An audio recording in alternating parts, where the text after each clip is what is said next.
They built a clubhouse on my land, not just any clubhouse, a full-on HOA community center with parking, a ribbon-cutting ceremony, and a neon banner. And here's the kicker. I never gave them permission. In fact, I wasn't even part of their HOA. My grandfather used to say, "The land remembers," and I guess I always thought that was just some poetic farm wisdom. But the older I get, the more I believe it. He left me 8 acres on the north ridge of a sleepy little town called Coldwater Bluff.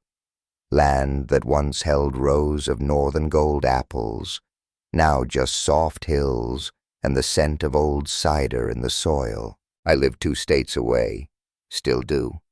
But every year I came back, paid my taxes, walked the property on Thanksgiving, even started drafting plans with an architect for a retirement house right where my grandfather's orchard used to bloom. I wasn't in a rush, just wanted to do it right. Then, last September, I pulled up the gravel drive and nearly wrecked my truck.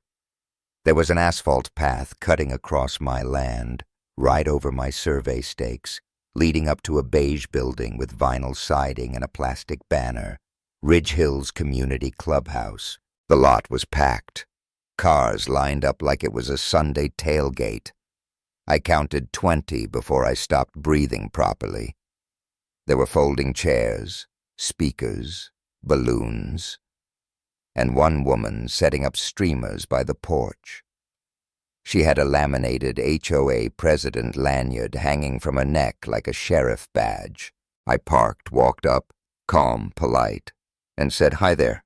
I think there's been a mistake. This clubhouse is on my land." She smiled at me the way a kindergarten teacher smiles at a kid who's just asked where babies come from. "Our board decided to use the field," she said sweetly, "because we thought it was abandoned.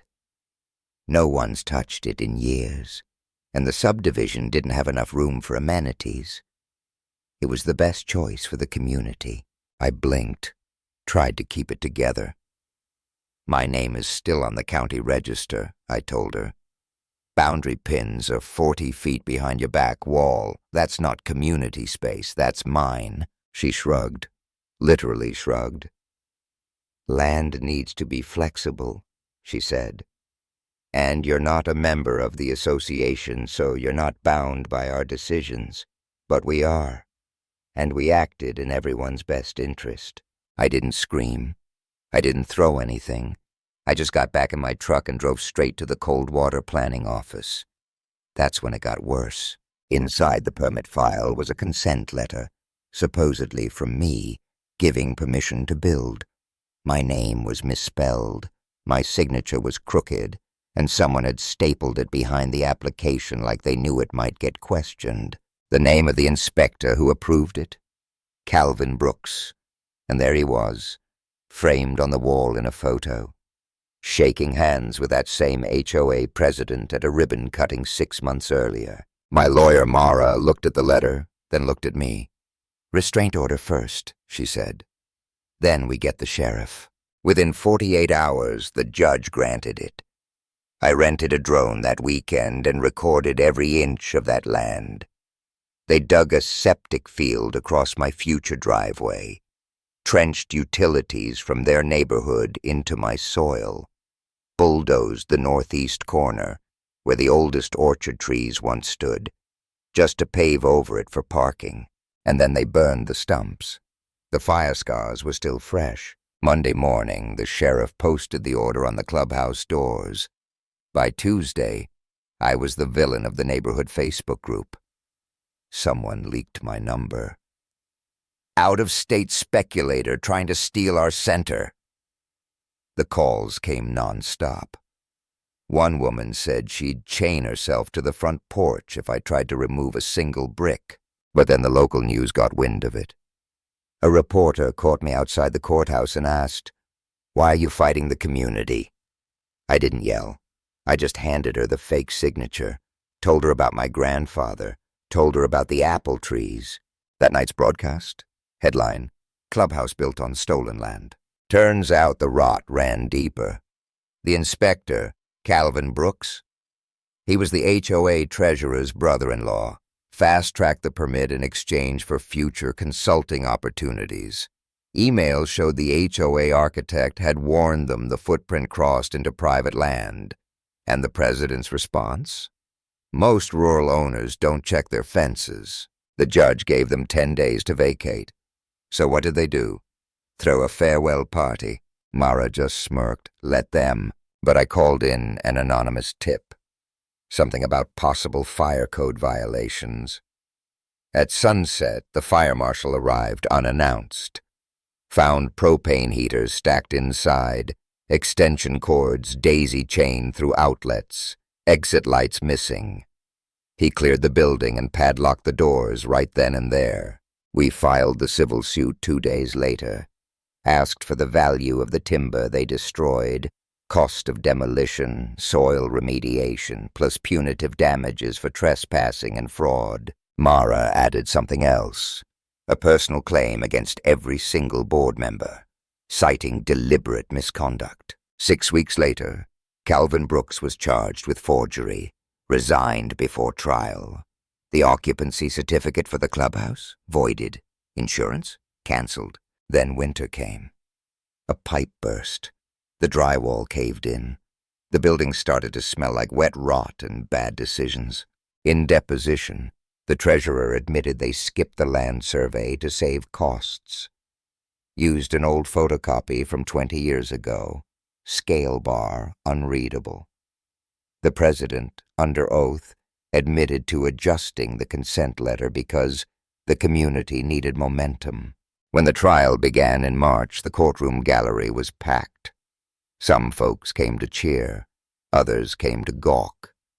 Mara played my drone footage on the screen, highlighted the iron boundary pins, then brought in a handwriting expert, torched the fake signature in minutes. An arborist confirmed the trees they bulldozed were barely a year gone, matching the construction timeline. The defense tried to claim I'd abandoned the land, that I had no interest in it. But Mara dropped soil engineering reports, invoices from my architect, a planning schedule. I hadn't abandoned anything. I was preparing. The jury awarded me $2.3 million in damages, triple the orchard value, full demolition costs, plus penalties. The judge added a kicker. They had 90 days to tear it all down and return the land to its original state. The HOA tried to hold on, held an emergency meeting, but when residents realized dues would need to quadruple for 10 years just to cover the lawsuit, the rebellion began. A petition to disband the board spread like wildfire. By summer, the HOA was dissolved, and then, one windy April morning, a demolition crew rolled up. I sat in a folding chair, right where my grandfather's old fence used to run. Watched them pull down every wall, brick by brick. One of the last pipes, a water heater still under pressure, exploded with a dull thud, sent shingles flying like playing cards. No one was hurt, but it felt poetic. 14 truckloads of debris, soil scraped clean, lime spread for remediation. The cost of cleanup drained what little remained in the HOA's treasury. Then came for their personal assets. The president sold her house and vanished. Her HOA signs were found dumped in a roadside ditch, and Calvin Brooks took a plea deal. Part of his community service included planting trees. I made sure the court order specified orchard-grade saplings. Last I saw, he was digging holes along the county greenbelt. And me? I finally started building. May rolled in with construction crews and sunshine. A delivery truck showed up with 20 northern gold saplings. I planted them myself, each one standing like a sentry where my boundary pins gleamed in the grass. And as I packed the last pile of soil, the wind rustled those baby leaves just enough to whisper something. Land remembers, so do I. Justice or just revenge?